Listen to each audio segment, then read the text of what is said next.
नमस्कार मित्रों, कैसे हो आप सभी। आशा करता हूँ अच्छे होंगे। लेकिन यार फिर बात हो जा रही है 82 पॉइंट लोग ऐसे हैं 6% जो सिर्फ वीडियो देखते हैं लेकिन चैनल को सब्सक्राइब नहीं करते हैं। आपकी मर्जी, करो या मत करो। मैं अपना काम पूर्णतः ईमानदारी से करूँगा, तथा करो या मत करो।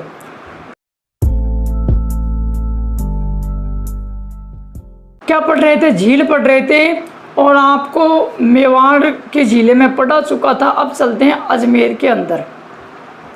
अजमेर के अंदर 3 झीलें ही हैं, एक अन्ना सागर है, एक फाय सागर है और एक पुष्कर झील है। सबसे जो ज़्यादा बातें हैं वो पुष्कर झील की हैं। देखो, एक एक चीज़ को ध्यान से सुनना। ये रही पुष्कर झील, ऐसे ये लो, ऐसे है ये झील। अरे यार, चांद के आकार की, ठीक है। तो थोड़ी चंद्राकार झील ध्यान रख लेना। कौन सी झील है? तो वो यही है, चंद्र के आकार की है, ऐसे। ये लो, ऐसे करके ये झील क्या है? ये झील चंद्राकार है, चांद का आकृति की है, इसलिए इसे चंद्राकार झील भी कहते हैं। भाई कौन झील का नाम क्या है? झील का नाम है पुष्कर। कई कहानियाँ आती हैं। पुष्कर झील कैसे बनी? बताते हैं कि एक बार ब्रह्मा जी को यहाँ से जा रहा तो जाते ब्रह्मा जी के हाथ से फूल गिर गया और ये झील बन गई। अच्छा, ब्रह्मा जी फूल मत एकदम ही, हाँ तो सोचो ब्रह्मा जी कितने ताकतवर थे कि फूल में एकदम की झील का निर्माण हो गया। लेकिन और कुछ ऐसे मानते हैं कि ब्राह्मणों के अंदर एक गोत होती है पुष्करणा ब्राह्मण कि किसी पुष्करणा नाम के किसने बनवाई थी? ब्राह्मण ने बनवाई थी, इसलिए इसे क्या कहते हैं? पुष्करणा झील कहते हैं। लेकिन हम तो ज्योग्राफी के आधार पर अगर बात करें तो झीलें 2 तरीके से बनती है। एक तो ज्वालामुखी से बनती है जिन्हें काला डेरा झील कहते हैं, और दूसरी क्रेटर झील बनती है जो कि क्षुद्र ग्रह जब आते हैं तो पृथ्वी पर अगर टिकने गिरते हैं तो उन्हें क्या कहते हैं? उन्हें उल्का पिंड कहा जाता है। उन उल्का पिंडों से गहरे गहरे गड्ढे बन जाते हैं और बाद में उन उल्का पिंडों के अंदर क्या, जो गड्ढों के अंदर पानी भर जाता है और उस झील का निर्माण हो जाता है। तो उस झील को हम क्रेटर झील कहते हैं। ऐतिहासिक दृष्टि से ये झील बहुत महत्वपूर्ण है। विश्व का पहला यज्ञ जो है वो यहीं पर हुआ था। विश्व का जो पहला क्या है यज्ञ हुआ था वो यज्ञ यहीं पर दिख रहा है ना। विश्व का जो पहला यज्ञ है वो यहीं पर हुआ था। बता दें ये यज्ञ ब्रह्मा जी ने किया था। और हमारे जो है हिंदू धर्म के अनुसार कि जो पति है वो अपनी पत्नी के साथ ही बैठेगा, लेकिन उन्होंने खुद से एक पत्नी उत्पन्न की ब्रह्मा जी ने, क्योंकि जन्मदाता हैं। तो ब्रह्मा जी ने एक पत्नी उत्पन्न की जिसका नाम है सावित्री, और सावित्री को ये पूजा में लेकर के बैठे हुए थे। सावित्री माता का यहाँ पे मंदिर पे ध्यान रखना, रत्नागिरी पहाड़ी पर। और इसी रत्नागिरी पहाड़ी पर राजस्थान का तीसरा क्या खुला है? रोपवे खुला है। ब्रह्मा जी की पत्नी सरस्वती जी देखा तो कहा गया आपने गलत काम किया है, मेरे होते किसी और के साथ मैं स्वतंत्र बैठा हूँ। तो ऐसे कहते ही श्राप दिया कि आज आपका कोई मंदिर नहीं होगा, ये आपका आखिरी मंदिर जहाँ आपने यहाँ बनवा लिया है। यहाँ ब्रह्मा जी का एक मंदिर है, देर रहता ने कि आपका आखिरी मंदिर हो। ये लो, ये ब्रह्मा जी का मंदिर है। आपसे वैसे ब्रह्मा जी के राजस्थान प्रमुख 3 मंदिर हैं, लेकिन आपसे पूछे भारत ब्रह्मा का एकमात्र मंदिर कहाँ है तो ध्यान रखना हमेशा पुष्कर ही करके आना है, ज़्यादा ज्ञान को लगाओ। बताते हैं ये जो ब्रह्मा का मंदिर है, इस ब्रह्मा के मंदिर की नींव शंकराचार्य ने रखी थी। कोई पूछे तो ध्यान रख लीजिए, शंकराचार्य ने ब्रह्मा जी के इस मंदिर की क्या रखी थी? नींव। और एक और महत्वपूर्ण बात, गोकुल चंद पारेख, कौन? गोकुल चंद पारेख ने इसको क्या किया था? वर्तमान जो वो दिया है स्वरूप वो किसने दिया है? गोकुल चंद पारेख ने। तो ये ब्रह्मा जी के थोड़ी मोटी बात है, ऐसे ध्यान रखना। वर्तमान स्वरूप किसने दिया है? गोकुल चंद पारेख ने। नींव किसने रखी थी? शंकराचार्य ने। कोई पूछ भी ले तो ये जो झील है ना, ध्यान रखना NH 89 पर है, 89 पे। सबसे बड़ी झील है किसकी? प्राकृतिक झील है सबसे बड़ी किसकी? मीठा पानी की। इसके कई उपनाम भी हैं। क्या? कोंकण के पास है इसलिए कोंकण नगरी भी इसको कहते हैं, इसे प्रयागराज भी कहते हैं, तीर्थों का मामा भी कहते हैं। ठीक है, तीर्थों का भाणजा मचकुंड धौलपुर को कहा जाता है। ठीक है ना। अब और क्या बात है, ऐतिहासिक दृष्टि से ये झील बहुत बहुत वेरी वेरी मोस्ट इम्पोर्टेंट रही है। कैसे रही है? जब राम जी गए थे तो राम जी के पिताजी मर गए थे, तो राम बताते हैं कि दशरथ का पिंडदान भी यहीं पर किया था। विश्वामित्र की तपस्या जो मेनका है उसने यहीं पर भंग की थी। महाभारत युद्ध से पहले कौरव और पांडव जो हैं वो यहीं पर मिले हुए थे। सिखों के 10वें गुरु गोविंद ने यहीं पर क्या किया था?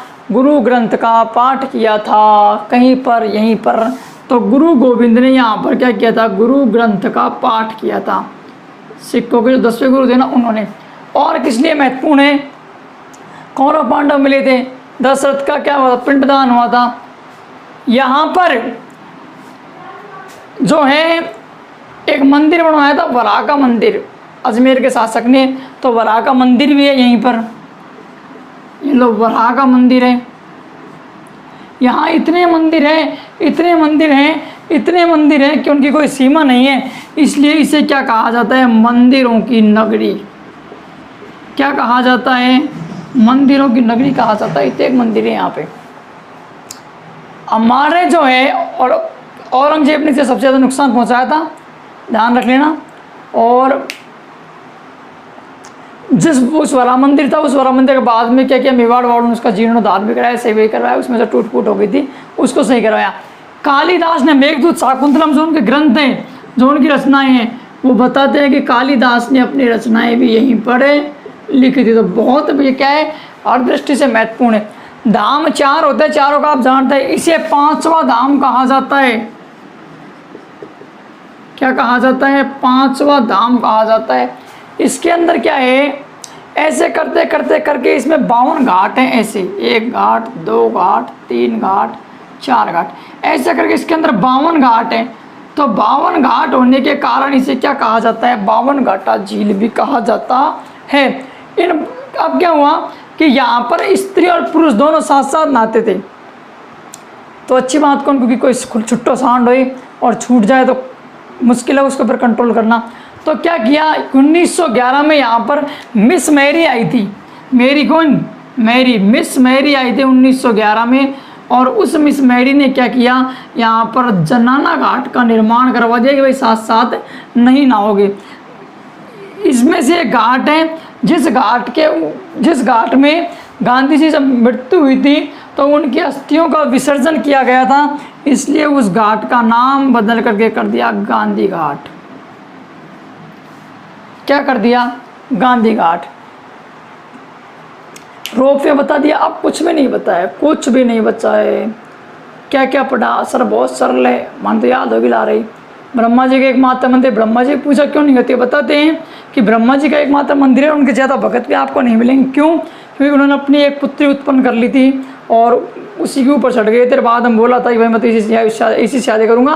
तो शंकर जी ने कहा ये आपकी पुत्री, आप अपनी पुत्री से कैसे शादी कर सकते हो? तो उनको सलाह प्राप्त दिया जा, तू पूजा के योग नहीं है और तेरी पूजा नहीं होगी, तेरे मंदिर अंधे नहीं होंगे, एक यही मंदिर होगा, तेरे भगत भी कोई गिना चुना होगा। तो ऐसे करके उन्होंने क्या दिया था? श्राप दिया था। एक आपने त्यौहार सुना होगा, ओणम का त्यौहार आता है, ठीक है ना? क्योंकि वो जब 3 पग में भूमि नापती थी तो फिर भगवान ने वरदान देता भाई जब तू बुलाएगा मैं आऊँगा। तो कहा कि जब भी ओणम का त्यौहार मनाया जाएगा प्रभु आप आएंगे। तो बताते हैं भगवान विष्णु इसी NH89 यानी इस झील के ऊपर से गुजरते हैं। जब कहाँ जाते हैं? ओणम त्यौहार में वो जाते हैं। तो सबसे बड़ी प्राकृतिक झील है कोंकण नगरी, प्रयागराज नाम बता दिया। और क्या क्या है तेरे से बता दिया। और दशरथ का पिंडदान हुआ था, कौरव पांडवों का मिलन हुआ था, कालिदास जी ने अपनी रचना लिखी थी, वराह का मंदिर है। और काला डेरा ये क्या है? झील है, तीर्थों का मामा कहते हैं, 5वां इसको धाम कहते हैं। गुरु ग्रंथ का पाठ किया था वर्त। और ये जो ब्रह्मा जी का एकमात्र मंदिर है उस मंदिर को शंकराचार्य जी ने क्या करी थी? नींव रखी थी। वर्तमान स्वरूप गोकुल चंद जी ने दिया था। सावित्री माता का मंदिर है। बताते हैं सावित्री माता मंदिर के अंदर पुरुषों का प्रवेश वर्जित है। यहाँ राजस्थान का 3रा रोपवे खुला है। 3 रोपवे मैं आपको पहले बता चुका। विश्वामित्र की तपस्या में हुई थी, औरंगजेब ने सर्वाधिक क्या पहुँचाया था? नुकसान पहुँचाया था, ठीक है, तो इतनी बातें इस झील की। और रट्टा मार लीजिए। अब बच गई 2 झीलें जिनकी छोटी छोटी बातें मैं आपको फटाफट बता देता हूँ 1 मिनट में। रट लेना इनको, क्योंकि ऐतिहासिक दृष्टि से ये झील बहुत महत्वपूर्ण है। अब 2 छोटी छोटी झीलें जिनका जिक्र और कर ले। देखो, एक झील है जिसका नाम है अन्ना सागर झील। बताते हैं नए शासक बने थे कौन? अन्ना जी, अजमेर के थे। अन्ना जी नए शासक बने हुए थे, तो बार बार उनके समय तुर्कों का क्या हो रहा था? आक्रमण हो रहा था। अब यार कोई यहाँ पर बार बार आक्रमण करते हैं, सोचना साला खान तक सुना है, खान तक सुना। अंत में फिर कोई रास्ता निकालेंगे बीच का फिर आरम पा रहे, छोड़ो काम तमाम ही करो। तो 2 पहाड़ पड़ते हैं, एक का तो इसका नाम है तारागढ़ पहाड़,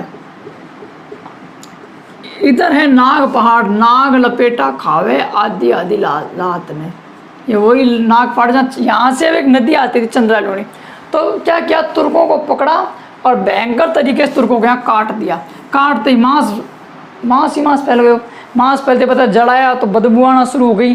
तो बाद में चंद्रा या लूनी नदी का पानी जो नाग पहाड़ से कहते उसको रोक करके यहाँ लगाया। आपसी लोगों के सहयोग से यहाँ पर एक झील का निर्माण हो गया जिसका नाम है अन्ना सागर झील। तो इसकी कोई इतनी बात है। इसके बाद एक झील और है जिसका नाम है फाय सागर झील। क्या नाम है? फाय सागर झील। फाय नाम के अंग्रेज ने इसे बनवाया तो इसलिए इसे फाय सागर झील कहते हैं। बताते हैं इस झील को अकाल रात के तहत बनाया था। कब बनवाया था सर? 1891-92 के अंदर। 1891-92 के अंदर इस झील का क्या करवाया गया था?